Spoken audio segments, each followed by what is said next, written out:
dia tak bagi, sedangkan dia wajib bayar zakat. Itu bagi.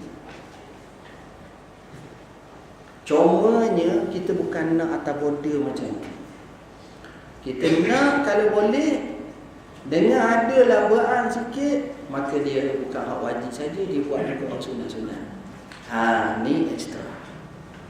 Hak yang lebih hebat lagi bukan hak sunat lagi, dia boleh buat lagi hak lebih daripada sunat. Contoh, orang mari rumah dia jadi tetamu 3 hari. Lebih pada 3 hari kata Nabi, itu sebagai kemuliaan. Dia nak tak apa, duduklah berapa hari pun saya bagi. Tak apa. Itu biasanya. Jadi bakhil ni tak lihat. Bakhil ni tak boleh ada dalam orang Islam. Dan orang yang pemurah ni dia lain. Kalau kita tengok pemurah ni, orang macam ni kalau tuan-tuan perhati, yang pertama rezeki dia murah. Pemurah ni rezeki dia murah. Sebab dia pemurah dengan orang, maka Tuhan pemurah dengan dia. Rezeki bukan ikut target, tapi rezeki adalah hak Tuhan.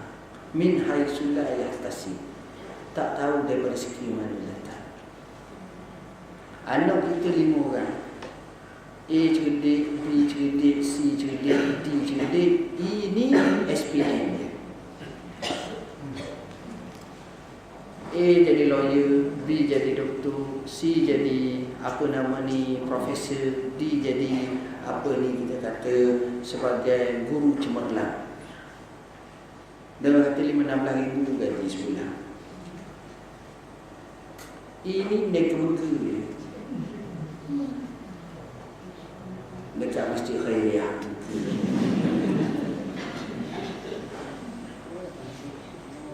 Yang orang kaya ni balik rumah beri ke mak ambil mak 500. Akhirnya mak pinjam 1,000. Mak menenung. Bagi 500, pinjam 1,000. Bagi mak ada defisit macam kita buat agreement lain. Anda ayah bagi ke mak pun ada ayah bagi ke. Tak berbaloi. Begitulah seterusnya.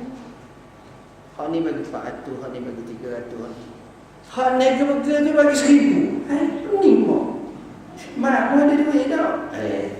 Ada gitu lah mak. Kadang-kadang ada, kadang-kadang tak ada ikut. Hak ni hak tolong mak. Hak lain tu mari je pakai sepatu hitam, mari gaya semangat. Bawa kereta. Yang estimanya dengan ni semua tu tak. Gaya kami hidup bicara projek gini. Mak ada latih. Tak. Mak ada kata lah, tapi macam gitu. Tapi yang ni biasa dia tolong gini. Tiada yang menang 1,000. Saya boleh 1,000. Mak kata aku pening. Mak pening tengok. Akakmu, abangmu, hang seorang dia pilih. Belajar mak ada marah, tapi memang minat muzi. Tak ada buat. Tak apalah. Dengan muzi pun halal satu benda pun. Okey. Ada tak macam tu? Ada. Sebab itu kita kata orang yang banyak bagi, orang yang Tuhan bagi. Allah. Tuhan nak kaya kita sekelip mata. Nak miskin pun sekelip mata. Mata kelip lama dah. Sekejap. Cerita benar tuan. Zaman Khalifah Umayyah. Khalifah ni ada hari dia akan temu rakyat. Rakyat yang nak minta hajat. Biasanya kalau orang nak temu raja, orang pakai baju cantik semua sekali. Kemat. Khalifah. Unit protokol ni, seorang ni dia buat masuk, ada seorang lelaki peminta sedekah yang mukanya duduk dalam majlis tu. Raja ni bila dia masuk, Khalifah ni sekali pandai dia tahu dah sesat bagaimana ni. Dia tahu. Jadi unit protokol ni standby dah. Dia kata Tok Guru, dia kata Tuan Guru, orang itu sengaja saya masukkan. Sebab kita nak ambil sedikit pengajaran dalam hidup kita. Maka Khalifah pun tahu. Lalu Khalifah pun menyapa dia. Apa khabar? Dia orang yang besar macam ni, diplomasi dia tinggi, dia tahu. Apa khabar? Baik, tuanku. Dah boleh tak cerita sikit sejarah hidup macam mana? Orang ni kata, tuanku, saya tinggal di sebelah selatan, jauh. Allah bagi saya orang yang terkaya di negeri saya. Saya punya anak, saya pula orang paling handsome antara orang handsome. Saya punya anak, saya punya isteri ramai. Saya punya pekerja ramai. Aset saya banyak. Saya kaya, saya senang, saya bahagia, saya semua sekali. Tiba-tiba entah macam mana datang seorang temu saya, bagi tahu, awak nak tak kaya akan naik lagi kepada double dan triple. Kata dia, nak awak pergi sebelah utara sana, ada tempat, bawalah aset, niaga, insya-Allah laku dan triple. Banyaklah dapat, memang banyak semua. Apa dia buat? Saya pun kumpul aset saya. Bila dapat maklumat tempat, saya kumpul semua aset. Saya bawa anak saya bawa isteri saya bawa orang-orang kerja saya. Kami pun musafir. Biasanya waktu petang, dekat nak maghrib, dia berhenti. Petang pasal berhenti, bina khemah, duduk tidur. Esok pukul 8 pagi, pukul 9 pagi bangun sepagi, unggah khemah, musafir lagi. Itu cerita zaman dulu lah. Berjalan ni beberapa hari sampai minggu ni, akhirnya kami sampai di satu kawasan. Kawasan tu ada bukit tinggi. Kemudian di bawah bukit tu ada landai. Jadi kalau matahari pun macam terlindung lah, molek. Jadi kita duduk sini lah, di kaki bukit ni. Bila kami pun tidur. Nak takdir Tuhan, rupanya daripada atas bukit entah macam mana air yang begitu laju, ibarat macam dam pecah lah, jatuh air ni secara mengejut sehingga semua harta saya habis. Anak saya mati, isteri saya mati, keluarga saya mati, dan yang adanya hanyalah anak kecil saya duduk di tepi saya. Yang kedua, kedai saya yang duduk di daratan tempat tinggi itu. Sekali mati. Apa saya buat? Saya lawang air itu, saya bawa anak saya ni, saya tengok kedai saya tengok saya. Jadi bila keadaan macam tu, saya letak anak saya nak pergi kejar kat kedai saya lagi. Malam-malam ni lagi saya kejar. Entah macam mana kedai saya pusing balik. Bila pusing balik, dia tandukkan saya, dia langgar saya rebah, dia pijak atas mata saya jatuh dan muka saya pecah habis, tubuh saya dalam keadaan letih dan masak. Dan kedai saya lagi. Entah kenapa. Saya terpinang. Tiba-tiba saya dengar anak saya menangis tempikan keluar, melamun. Saya kumpul seterak saya pergi ke anak saya tengok anak saya sebelah dah dimakan dan serigala mati dah. Maka tinggallah saya sebatang kara, saya datang ke sini, saya jadilah peminta sedekah, meminta belas kasihan ihsan orang ramai. Khalifah terkedu lalu membaca doa, Subhana ya muhawwilal ahwal, hawwil halana ila ahsanil ahwal. Maha suci Tuhan yang boleh mengubahkan pelbagai keadaan. Tolong ubahkan keadaan kami kepada lebih baik daripada apa yang kami ada. Kalau boleh baca je. Kita tak tahu akan datang kita teruk lagi ke apa ke, boleh jadi semua. Jadi cerita tu nak gambarkan kaya pun sekelip mata, miskin pun sekelip mata. Hadis seterusnya 26. Daripada Al-Abbas bin Abdul Muttalib radhiyallahu anhu, Rasulullah sallallahu alaihi wasallam sabda, "Zakat ta'mal iman, man radiya billahi rabban wa bil Islam dinan wa bi Muhammadin rasulullah." Yang demikian itu merupakan kemanisan iman. Apa dia? Siapa yang redha Allah sebagai Tuhan, Islam sebagai agama, Muhammad sebagai rasul. Ini masalah. Kita buat ibadah, kita buat apa acara, kita tak rasa mani. Tak rasa mani. Ni jadi masalah. Bila sembahyang hamba, bila ibadah hamba, bila mari belajar tidur, warung sana, puasa tak apalah. Jadi kita tak rasa sekarang. Ini baik bukan tak baik. Tapi sebenarnya kalau kita rasa seronok, tuan-tuan ada tengok tak orang minat sesuatu? Kalau orang minat ayam katil, macam mana? Ayam serama. Dia baca ayam serama semua sekali. Ayam serama tu mesti kalau hak jantan tu kurang pada 500 gram timbang. Dia main kat tangan. Lepas tu kena mendada, kena ekor naik. Mandi ayam sebelum dia mandi. Spray. Minat ayam ni lebih minat hari ini kadang-kadang. Tak tahu mana. Minat. Baginya kalau dia balik kerja, tengok ayam dulu. Tengok ayam dulu. Orang minat kukur buat titik. Pagi-pagi duduk tengok atas. Dia tukang titik kukur dulu sebelum burung tu kukur. Nak lawan. Tunggu. Lawan. Minat. Kita tengok kata, tak ada. Minat. Seronok minat. Hak minat pula kereta, suka aksesori. Jenis exhaust dengan hak jenis sport. Exhaust dia pula ayam katik dia masuk dalam tidur. Mana tu?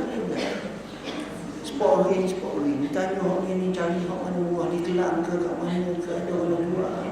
Cari dalam apa ni, mudah.com ke mana dia buah. Pagi-pagi duduk lak itu. Siang kata. Dia dah mandi. Minat. Maknanya dia rasa seronok. Orang minat ni ngaji belagu.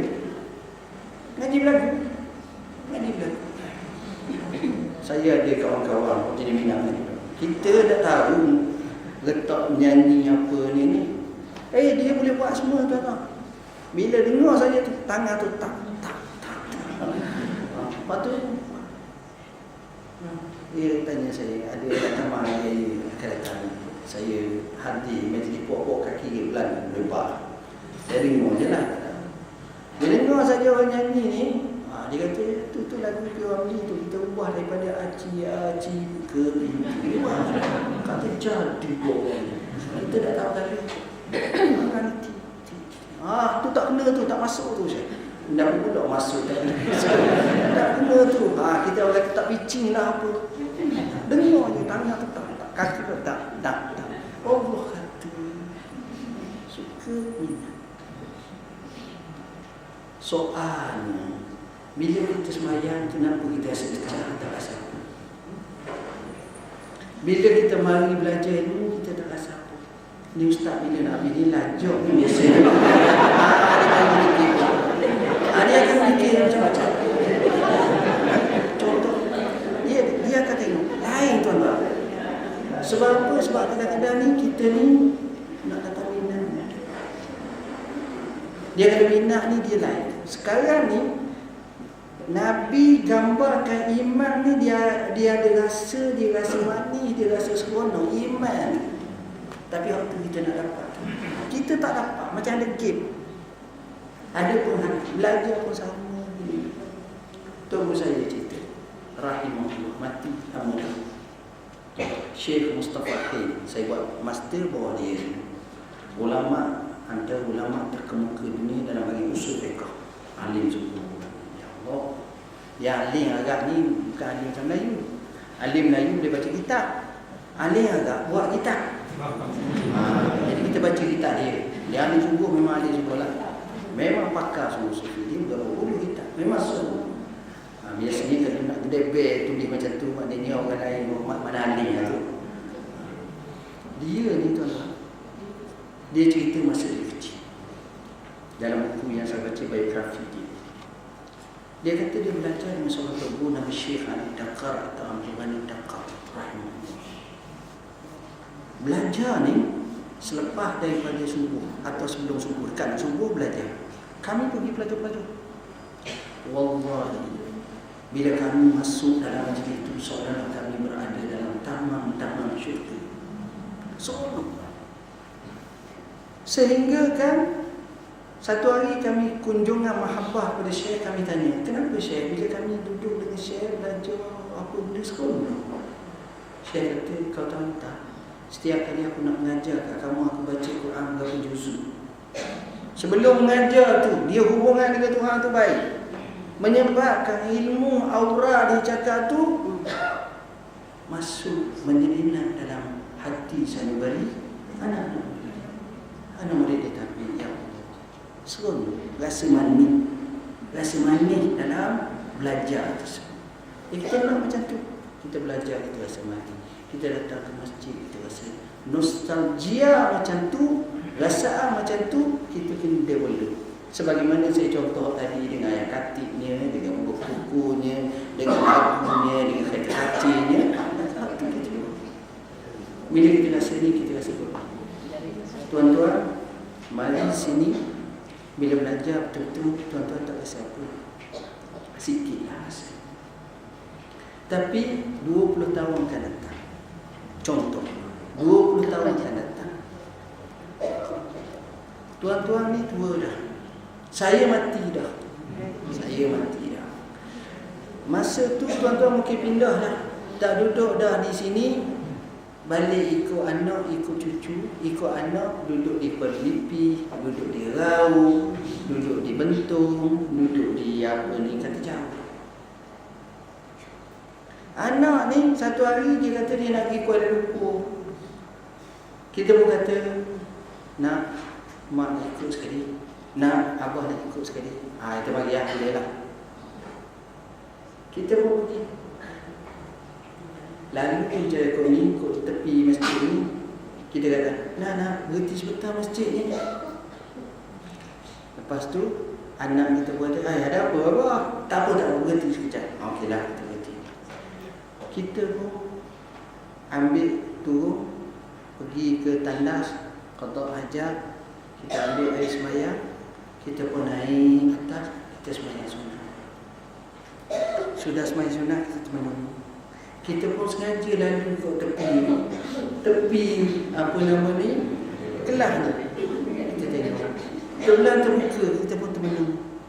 Dulu aku dengar Ustaz Zul ngajar aku duduk sini lah. Lepas tu air mata aku kayak ni. Tapi dalam banyak-banyak cerita, aku ingat satu cerita je. Cerita hak lucu je, hak lain lupa habis dah. Cerita hak lucu je, satu kisah ni cerita lucu, hak tu je aku ingat. Tapi air mata kita beri. Anak kita kata, mak apa feeling sangat ni, nangis pula ni. Tak ada apa lah, tak ada apa. Tapi benda tu kita rasa dah. Rasa balik dah. 20 tahun. Lepas tu, ada pula temu kawan kita. Allah, ingat balik. Lepas tu kawan kita tanya, mak macam mana? Mak mati dah. Katung baru 4 hari lepas. Balik pula, Pak Samah tu. Pak Samah nak tahu dah. Dah ada orang. Ada 4 orang ni. Kita ada seorang. Tengok. Nostalgia macam tu kita rasa dah. Cuma sekarang ni tak ada apa, biasa je. Itulah. Jadi saya rasa sekarang itulah yang saya sampaikan. Cuma saya bawa dua buku. Saya tak sempat nak ulang, tuan-tuan. Bab hari raya, tuan-tuan juga baca buku hari raya. Macam mana nak salat hari raya, macam mana nak sambung hari raya, macam mana nak waktu bukan macam mana nak hidup. Ni untuk lelaki, ni untuk perempuan, ni bahagia. Boleh tak menghibur sikit pada hari raya? Ataupun macam mana?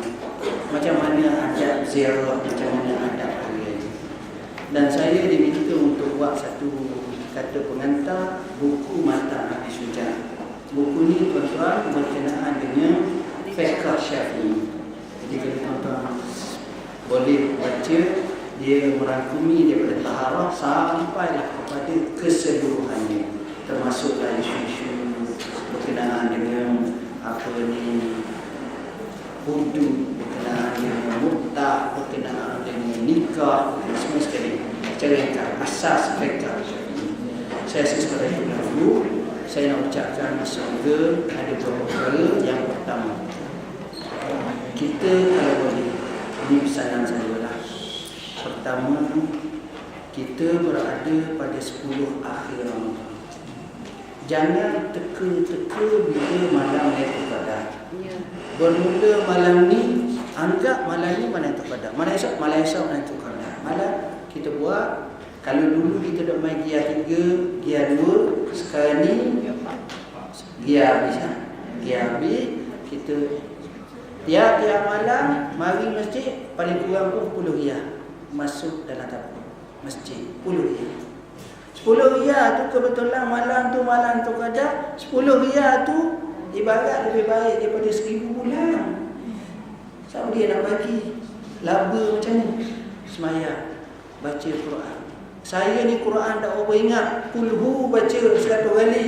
Qul a'udzu falaq, a'udzu binnas. Ada ingat juga inna utaina. Ada baca Quran, Fatihah. Cuba. Itu. Tasbih subhanallah, subhanallah. Angkat tangan. Ini untuk kita dapat tu yang pertama. Jadi yang tu bagi saya kita ambillah. Mudah-mudahan kita bertemu dengan malam Qadar dan malam-malam akhir. Kawan-kawan kita yang di Mekah macam mana mereka berpesta dengan ibadah. Tapi kita di sini kadang-kadang kurang, bukan tak kuat, kurang banding dengan mereka.